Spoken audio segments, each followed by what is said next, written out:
locally owned. I'm from Amsterdam, so they can expect good football food, baseball food, pizza, wings, and beer.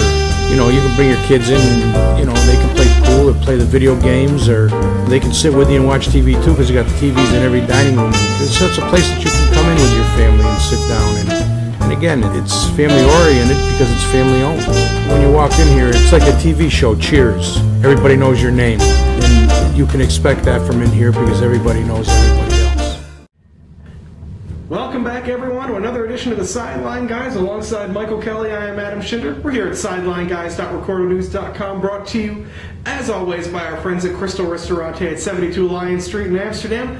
Hope everyone's had a fun Memorial Day weekend. But, Michael, tomorrow, business picks up again as the Fort Plain Hilltoppers are back in a Section 2 Class C baseball final. So yeah, we get back to business after the long and very hot weekend. And I know you just got off the phone with the man himself, Craig Phillips. What did the coach have to say day before the big game? Craig Phillips, kind of customary for himself, was he's excited about the game, but he's always got his concerns. This is a guy who's not going to give anything away. He plays everything very close to the vest. He's won 657 games, so you can't really fault him that much for it. But he knows Warrensburg's a team that has a 6 seed, has really come out of kind of nowhere. They beat a very good Dwaynesburg team that did not throw its best pitcher, Aaron Casper, when they beat them on Saturday at Shuttleworth Park. But he knows his team has to hit a little bit better than they did in their 5-1 win Saturday over Salem if they want to claim yet another Class C title. And I know you said, he wants to play this close to the vest, but if you were him, knowing the pitching situation that they're in, I guess, given the landscape of their roster, who would you be looking at tomorrow to maybe log some innings for these guys? If he feels good, Jabin Weaver has to be their option to go. He's thrown 8 innings so far in the playoffs, 2 against Argyle, 6 against Salem. You've got 18 innings in a 7-day stretch to work with in sectional playoffs, so he is available as long as they need him, and it really depends on how his arm is feeling. You'd think that if this is a tight game at all, he's going to throw him when he needs to. If not, the first option is probably Dylan Pechtel, because he doesn't want to risk leaving Brett Baker away from shortstop. It actually helps almost improve the Fort Plain defensive lineup because he put Jabin Weaver, who is probably their best third baseman, at third and keeps Brent Baker at short. And looking at this Warrensburg team of John Joseph, kind of the ideal big game type pitcher. High strikeouts, low runs, multiple games this year in the high teens with strikeouts. I don't know how much you've seen of him this year or what you've heard of him, but can you tell us a little bit about what Joseph will bring tomorrow? Joseph really has stepped up to the occasion in the playoffs this year through 9 innings when they beat third-seeded Waterford, struck out 13 in that game, came in, got the save, did allow a run against Dwaynesburg on Saturday. He's the kind of guy that Fort Plains hasn't had a lot of trouble with opposing pitchers this year. The only guy who's really given them any trouble whatsoever, the big two. Schohary's Peter Quant back in the season opener, and Spot Catholic's Billy McDonough. I don't know if Joseph is quite the quality of those two. He's going to need to get those strikeouts up because Fort Plain is not a team that struck out very much. It only struck out 84 times in 20 games this year. Because I would say, I'm not totally familiar with the Fort Plain lineup, but just looking through the numbers today, 7 guys hitting over 400. And high school play, 400 is kind of the MLB 300, but 7 guys over that mark. I think it was like 4 guys over 500. Very potent lineup. And that that's going to be probably the matchup that sets the game, is whether or not Joseph can strike these guys out or if they're able to put the bat on the ball. Yeah, and if you look at it even deeper, Fort Plain, I believe, only has 1 regular player. That's Jordan Baker, who usually starts at third base as the 9-hole hitter, who's hitting less than 300. Jabin Weaver has really come on at the plate as of late. They've got 5 different guys with at least 20 runs batted in, so they hit up and down the lineup.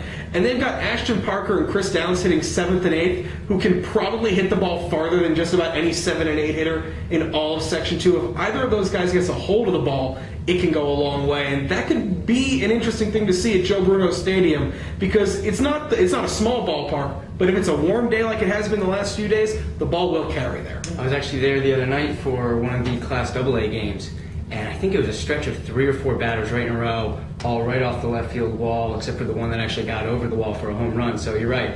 If it's a nice day out weather-wise, that ball really travels to that park. Yeah, and you look at Warrensburg, the way this team has been playing recently, they're the 6th seed. They beat a very highly regarded 3rd-seeded Waterford team. They then go out and beat a Duanesburg team that has a Division I pitcher in Aaron Casper, who didn't throw but was still really the class of the WAC South this year, along with Schoharie and Burn Knox Westerlo.